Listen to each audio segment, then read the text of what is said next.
প্রিয় বন্ধুরা, নাইম ভিশনে আজকে আমি দেশের ঋণ খেলাপি বিষয়টা নিয়ে একটু আলোকপাত করতে চাই। আপনাদের সাথে একটু শেয়ার করতে চাই যে সাম্প্রতিক সময়ে সোশ্যাল মিডিয়ায় একটা হিসাব ঘুরে বেড়াচ্ছে। এই হিসাবটা হচ্ছে বিগত 6 জন, মানে বর্তমান বাংলাদেশ ব্যাংক গভর্নর এবং তার পূর্ববর্তী আরো 5 জন, মোট 6 জনের সময়ে আমাদের খেলাপি ঋণের পরিমাণটা কত তার একটা হিসাব ঘুরে বেড়াচ্ছে। তো যে হিসাবটা ঘুরে বেড়াচ্ছে সেটা হচ্ছে এরকম যে বর্তমান গভর্নর জনাব রূপ তালুকদার, তিনি 2 বছর যাবৎ গভর্নর আছেন। তার সময়ে 20,376 কোটি টাকার খেলাপি ঋণের হিসাব পাওয়া যায়। তার আগে ছিলেন জনাব ফজলে কবির, উনি ছিলেন 4.25 বছর, 4 বছর বলা যায়। তার সময়ে অঙ্কে সর্বোচ্চ 65,846 কোটি টাকার খেলাপি ঋণ। তার আগে ছিলেন ডক্টর আতিউর রহমান, তিনি ছিলেন দীর্ঘ 7 বছর। তার সময়ে খেলাপি ঋণের পরিমাণ দেখা যাচ্ছে 36,931 কোটি টাকা। আর তার আগে ছিলেন ডক্টর সালেউদ্দিন, তিনি ছিলেন 4 বছর। তার সময়ে 4 বছরে এই পরিমাণটা ছিল 4,970 কোটি টাকা। এর আগে ছিলেন ডক্টর ফখরুদ্দিন, তিনি ছিলেন 3.5 বছর। তার সময়ে খেলাপি ঋণের পরিমাণ 6,090 কোটি টাকা। তারও আগে ছিলেন জনাব ফরাসউদ্দিন, তিনি ছিলেন 3 বছর। 3 বছরে তার খেলাপি ঋণের পরিমাণ 3,697 টাকা। এখন এই হিসাবটা এভাবেই ঘুরছে। তো এই হিসাবটা দেখলে আমরা যদি টাকার পরিমাণটা এখানে বিবেচনা করি, তো ভলিউমটাতে, মানে টাকার মোট পরিমাণটাতে দেখা যাচ্ছে সবচেয়ে বেশি ফজলে কবিরের সময়, তারপরে ডক্টর আতিউর রহমানের সময়, তারপরে বর্তমান গভর্নর রূপ তালুকদারের সময়ে, এবং তারও আগে ডক্টর ফখরুদ্দিনের সময়ে। মানে এগুলি মানে পরিমাণগতভাবে আমি ধাপে ধাপে কমের দিকে যাচ্ছে আর কি। তারপরে কম ছিলেন সালেউদ্দিন সাহেবের আমলে, এবং সবচেয়ে কম সেটা ডক্টর ফরাসউদ্দিনের আমলে। আমি যদি তাদের মোট টাকার পরিমাণ, যেটা আমি এর আগে বলেছি, সেটাকে তাদের কত বছর তারা ছিলেন গভর্নর সেটা দিয়ে ভাগ করি, যেমন ফরাসউদ্দিন সাহেবের মোট টাকাটাকে আমি 3 দিয়ে ভাগ করেছি, কারণ উনি 3 বছর ছিলেন।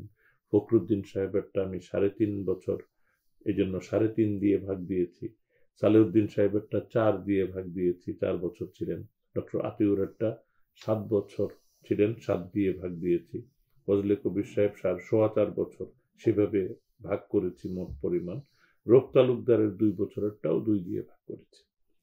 এখন দৃশ্যত সবচেয়ে ব্যর্থ মনে হচ্ছে ফজলে কবির সাহেব ভলিউমে, এবং সেই অনুযায়ী আরো ব্যর্থ, মানে একই রকম ভাবে দ্বিতীয় ব্যর্থ হবেন ডক্টর আতিউর রহমান, তৃতীয় ব্যর্থ রূপ তালুকদার, চতুর্থ ব্যর্থ ডক্টর ফখরুদ্দিন, পঞ্চম ব্যর্থ জনাব সালেউদ্দিন, এবং ষষ্ঠ ব্যর্থ হচ্ছেন জনাব ফরাসউদ্দিন। তখন যিনি ষষ্ঠ ব্যর্থ, তিনি তাহলে বাকি 5 জনের মধ্যে, মানে টোটাল 6 জনের মধ্যে তিনি বেস্ট পারফর্মার, কারণ ভলিউমে তিনি তার সময়ে সবচেয়ে কম ঋণ খেলাপি হয়েছে। সো ফরাসউদ্দিন সাহেবকে আমরা কৃতিত্ব দিতে পারি এই অ্যাকর্ডিং টু দি ভলিউম। তার আমলে সবচেয়ে কম হয়েছে, এবং মোটামুটি সোশ্যাল মিডিয়াতে এভাবেই কিন্তু কৃতিত্বের একটা মানে ধ্যান ধারণা প্রকাশিত হচ্ছে এবং প্রচারিত হচ্ছে, মানে ট্রল করা হচ্ছে রিসেন্টলি যারা ছিলেন গভর্নর এবং যাদের ভলিউমটা খুব বেশি, যাদের সময়ে ঋণ খেলাপের পরিমাণটা সবচেয়ে বেশি। সো এটা আমার মনের মধ্যে একটা প্রশ্ন, আমি আসলে আমার মনের মধ্যে প্রশ্নটা আপনাদের সাথে শেয়ার করছি এই প্রশ্নটা যদি কোনো অর্থনীতিবিদ একটু ব্যাখ্যা করে আমাদেরকে বোঝাতে পারেন, আমরা উপকৃত হব। কিন্তু আমার মনের মধ্যে যে প্রশ্নটা সেটা আপনাদের সাথে শেয়ার করি, সেটা অর্থনীতিবিদ বিশিষ্টজনের কাছেও আমার এই প্রশ্ন যদি জবাবটা পাওয়া যায়, সেটা হচ্ছে যে আমরা কি এই ভলিউম দেখে কৃতিত্ব ব্যর্থতা বিচার করতে পারবো? এটা কি এত সিম্পল? এটা কি এত সহজ? আমার কাছে এই ব্যাপারে মানে প্রশ্ন আছে, এবং আমি সন্দেহ করি যে সম্ভবত এটা ত্রুটিপূর্ণ হবে বিবেচনা করাটা। ভলিউম দেখে কাউকে ব্যর্থ, কাউকে মানে সফল এইভাবে বলা যায় কিনা। আমি একটু মানে বুঝতে চেষ্টা করি। ধরেন যে বছর সবচেয়ে কম হলো সেটা হচ্ছে ধরেন ফরাসউদ্দিন সাহেবের প্রথম এক বছরে, সেটা হলো 1232 কোটি। কিন্তু আপনি যদি ওই বছরের বাজেট সাইজটা দেখেন, বাংলাদেশের বাৎসরিক বাজেট, সেই বাজেট সাইজের এটা কিন্তু 3.19%। তো তার মানে ওনার খেলাপি ঋণের পরিমাণ আমাদের ইকোনমির যে কোনো একটা হিসাব এর জন্য বাজেটটার হিসাব পাওয়া চাই বলে আমি বাজেটের হিসাবটা দেখেছি, সেটা হচ্ছে 3.19%। এবং ফখরুদ্দিন সাহেবেরটাও এইরকমভাবে হিসাব করলে দেখা যায় 3.04%, তার সময়কার বাৎসরিক বাজেটের হিসাবে। কিন্তু অবাক করা ব্যাপার হলো সবচেয়ে যে অসফল অ্যাপারেন্টলি তিনি হচ্ছেন ফজলে কবির এবং বর্তমান রূপ তালুকদার সাহেব। তাদেরটা আমি বাৎসরিক হিসাব করে আপনারাও দেখতে পারেন, বাজেটের সাথে তুলনা করলে দেখা যাচ্ছে ফজলে কবিরের সময়ে বাজেটের তুলনায় সেটা হচ্ছে 1.55%, 1.55% মাত্র। আবার রূপ তালুকদারেরটাও সাম্প্রতিক 2 বছরে এটা হচ্ছে 1.34%, 1.34%। আবার ডক্টর আতিউরেরটাও খুব ভয়াবহ, উনি থার্ড ব্যর্থ আমরা মনে করছিলাম। তো তার 7 বছরে টা যদি আমরা বাৎসরিক হিসাব করে তার সময়কালীন বাজেটের সাথে তুলনা করি, তাইলে এটা দাঁড়ায় 1.82%।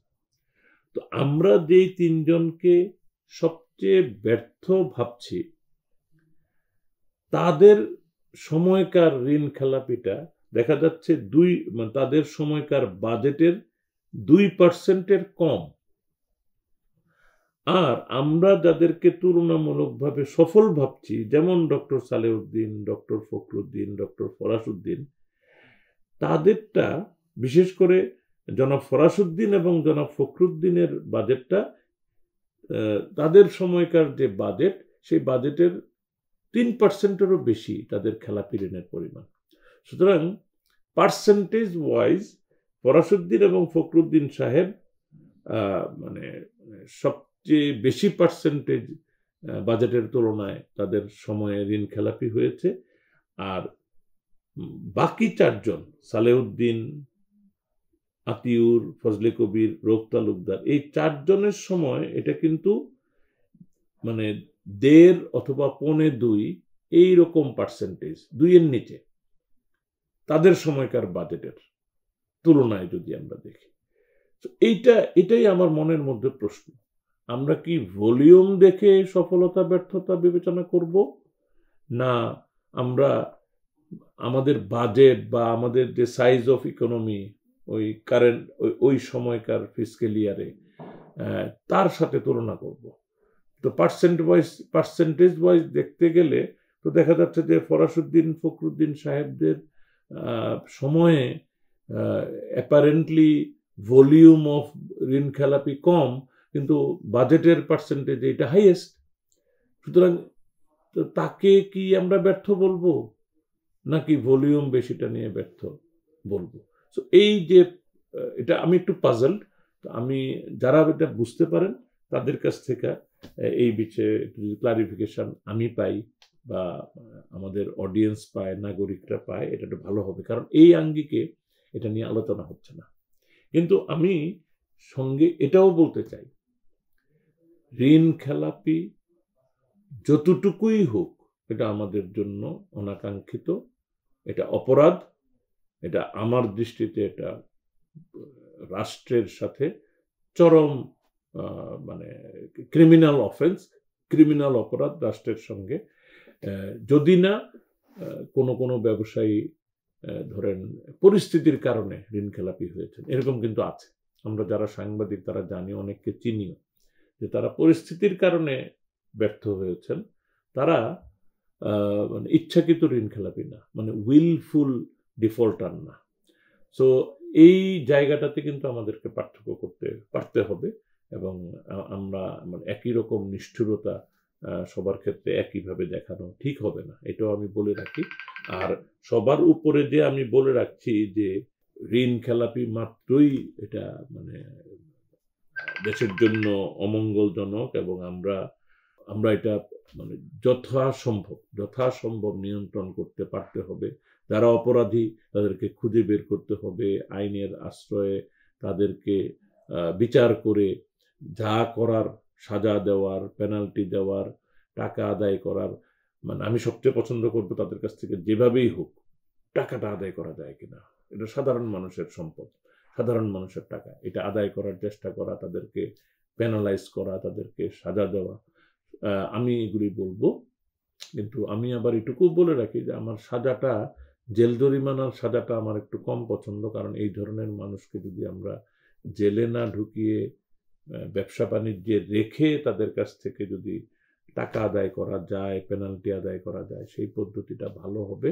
কারণ তারা আবার এমপ্লয়ার, তারা অনেক ক্ষেত্রে অনেক বিবেচনায় তারা হচ্ছেন ডিফল্টার, তারা ক্রিমিনাল। আবার অনেক ক্ষেত্রে তারা কিন্তু কল্যাণ করেন, এমপ্লয়মেন্ট জেনারেট করেন, ইকোনমিটাতে অ্যাক্টিভিটি বাড়াইতে তারা সাহায্য করেন। এই ধরনের এন্টারপ্রেনিয়রশিপ কিন্তু আমাদের জন্য অত্যন্ত গুরুত্বপূর্ণ। আজকে এটুকু বলি শেষ করছি। আপনাদেরকে নাইম ভিশন দেখার জন্য অনেক অনেক ধন্যবাদ।